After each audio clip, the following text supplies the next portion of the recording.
Hi, welcome back for the second of a three-part series on slavery in the British colonies. Right now, I'm going to be addressing the establishment and development of slavery in the British colonies. So this is all about learning objective F for the APUSH curriculum, explaining the causes and effects of slavery in the various British colonial regions. So we're keying in on this key concept here. You can pause if you want to read it very closely, but really what we're going to be talking about how there's a difference in the system of slavery from New England to the Chesapeake, and also thinking about how it actually was established, how it began. So, the first enslavement in the English colonies happened in 1619. Now, it's important to note that slavery did not begin in the New World in 1619, in the New World, I should say, but it actually was established much, much earlier in the Spanish colonies. But the first documentation of bringing enslaved persons to what becomes the United States happens in 1619. It was 20 Angolans and they were exchanged for food supplies. So John Rolfe recorded this quote in his journal, and that is how we know today that this is when the first group of captive Africans was brought to North America. All right, so the Atlantic slave trade, the North Atlantic slave trade is actually just a small part of the overall Atlantic slave trade. So you're going to see a map in a bit here, but you're going to see that a significant amount of enslaved Africans were actually not brought to North America, but brought more to the West Indies. And that's because of the type of labor that was happening in areas like the British West Indies. It was more labor intensive and had a higher death rate. Now, it's important to note that when you're talking about slavery and the growth of slavery, you want to use the word demand. A lot of people accidentally or ignorantly say that they needed slaves, which is not true. They demanded them, they desired them, but it was not a need. And so it's just more accurate to say that there was demand for slave rather than need. So, also interesting is that not all West African states participated in the transatlantic slave trade. Some countries actually refused to participate. Captive Africans were stripped, minimally fed, branded.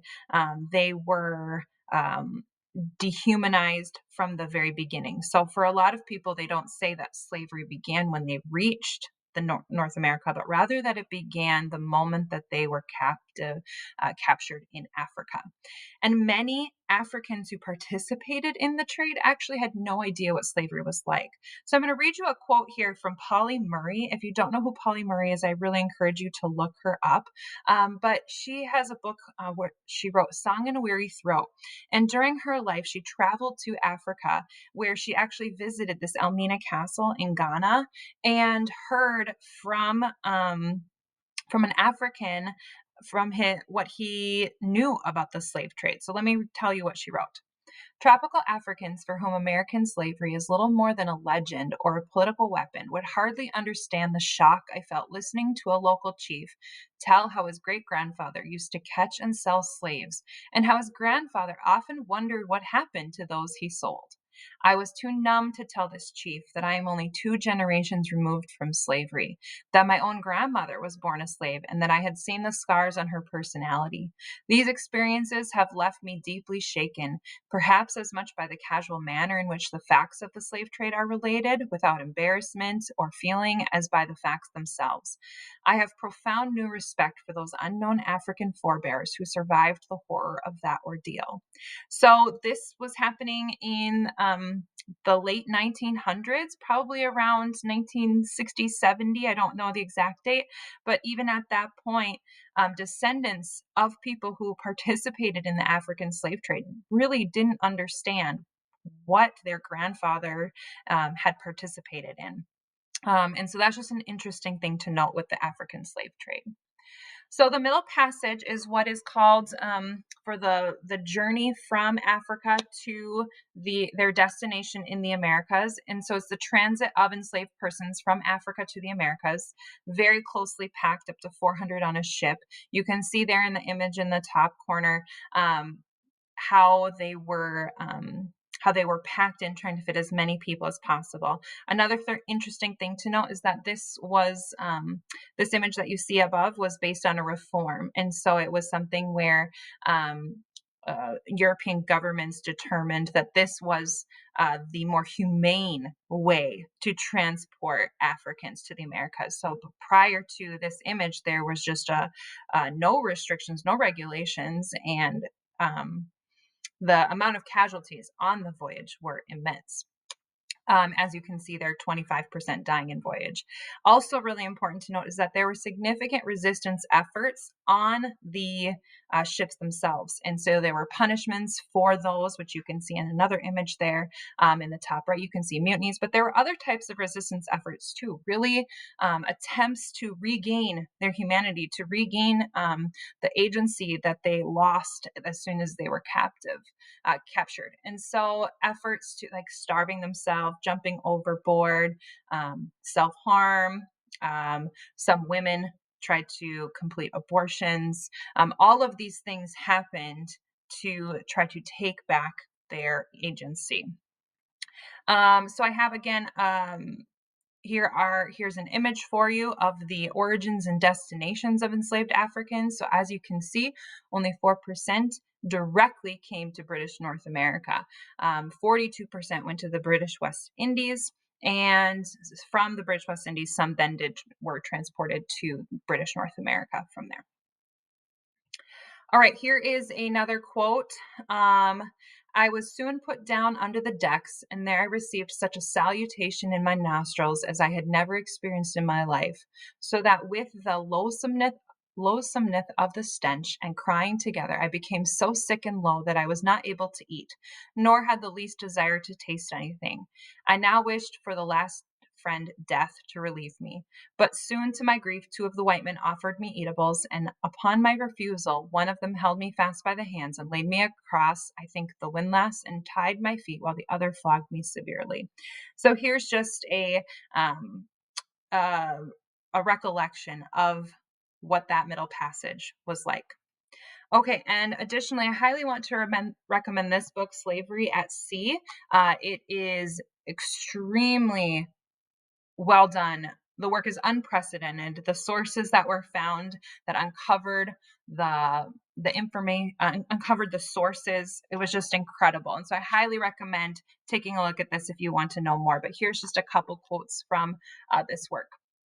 This process of unmaking, which no captive was able to circumvent, once forced into the slaving industry, produced a dramatic climate of terror in the world of slavery at sea that resulted in mental disorientation, familial and communal separation, malnourishment, lack of sanitation and cleanliness, severe isolation, debilitating diseases, miscarriages, sexual abuse, psychological instability, and bearing witness to physical violence committed against kin and shipmates. So that's a little bit about the horrors experienced. And now this next one is going to talk about some of the resistance efforts. Resistance activated within the transatlantic crossing took many forms, including ship revolts, but also as revealed through the suicidal behaviors of bonded females and males. They contemplated the meaning of a future in life and death in the clutch of bondage. Whether through public or covert means, bond people manipulated the social spaces of ships and the sea, creating financial losses for crewmen while enabling opportunities to regain control over their own bodies and lives. So, highly recommend this book if you want to learn more about this middle passage. But once Africans were transported across, they entered into a system that was a little bit vague at the beginning. So what you think of when you think of 1800s slavery is not the same as what was happening in the early 1600s. So initially it was a small portion of the forced labor because Africans were more expensive than indentured servants. And they often, indentured servants and slaves, would work alongside each other. And race was not the only component in the system of slavery. That happens, and which we'll talk about in our next video. But there were no formal laws in the early years. So this example here of Anthony Johnson, who originally was known as Antonio, it really shows how the system of slavery was not codified in those early years. So he was one of the very first Africans to be enslaved in North America. But by 1651, he had gained his freedom sometime during that period and owned a 250-acre farm, and he had servants and at least one slave. And his sons owned land as well. So there's a quote that they believe is by him. Now I know my own ground, and I will work when I please and play when I please. And so he became part of some of the more wealthy in the region. He was member of a Christian church and participated in activities. And at one point, some whites lured his slave away from him, and he sued and won the right for his slave. However, by the 17th century, after he had passed away, the rights and property were stripped from his descendants. And so, really, the ability for this African to raise his social standing and own property was a very unique moment in history prior to when the laws come into place. So, last main thing here to learn about is the colonial differences. One of the main things you want to understand is that there was slavery in every single one of the British American colonies. So, while most Africans were purchased in the British West Indies, there were colonies in New England, or there were enslaved persons in New England, the Middle, the Chesapeake, the Southern. So, in the Middle and New England colonies, there's going to be smaller percentages and they're going to be more urban, which will actually mean that they often are going to be near free blacks and they are going to have a little bit more autonomy in their freedom to move where they want um, and interact with other free blacks or enslaved blacks. And there you can see the types of jobs that they had. In the Chesapeake, Southern, and British West Indies, we see primarily agricultural laborers with severe conditions and very high death rates. So here are some statistics for you. In our North colonial population, overall, the population was 5% enslaved. In our Upper South colonial population, you see that number rise to 36%. And then in the Lower South colonial population, that number rises to 58%. So by 1775, which is a little out of period two, there were African Americans accounted for approximately 20% of the colonial population, with 90% living in the Southern colonies. So I hope that this video was helpful for you for understanding the causes and effects of slavery.